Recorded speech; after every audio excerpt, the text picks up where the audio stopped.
yan, maraming pong salamat. Yan, pinagpala na naman tayo ng Panginoon. And I will bless the Lord God of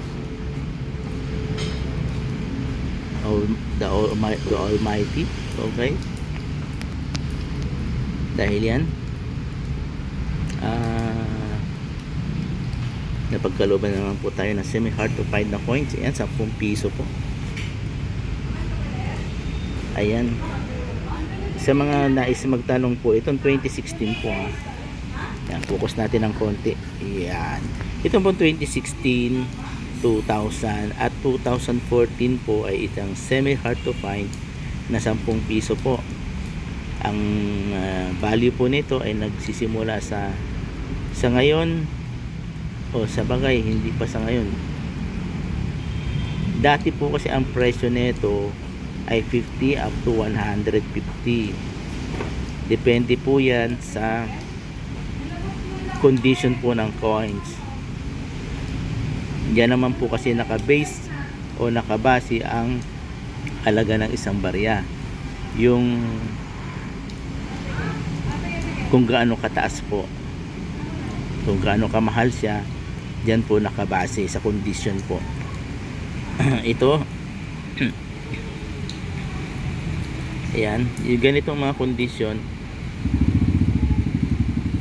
75 pesos pwede na to per piece po mga hunters.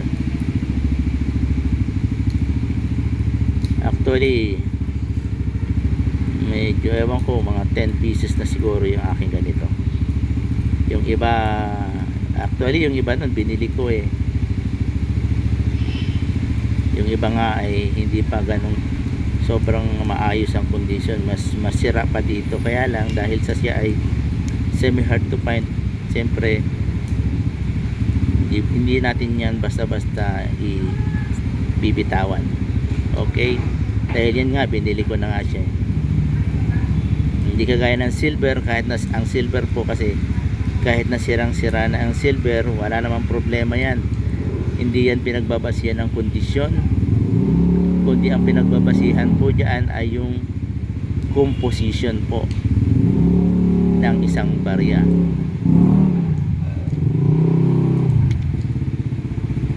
O, yan po ang pinagbabasihan.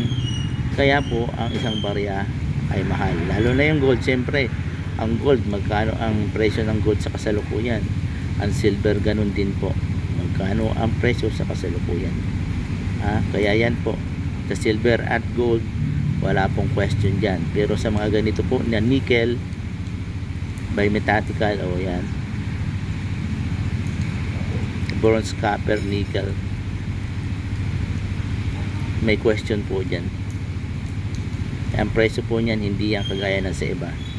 Pero dahil ito ay collection item po, nagkakaroon po ito ng additional value.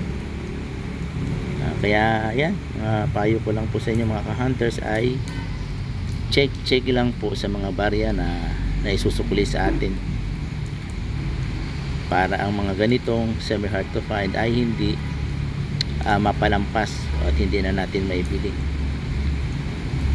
Agad-agad na po natin i-separate sa mga ibang coins para hindi na ito maibili natin. Okay, yan po, update lang po tayo mga hunters. So okay, maraming pong salamat muli at God bless you po sa inyong lahat. Naway ingatan ng Panginoon ang ating mga trabaho, ang ating pamilya, at iliyaw sa anumang kapamakan. Maraming pong salamat. Bye bye po. Bye bye.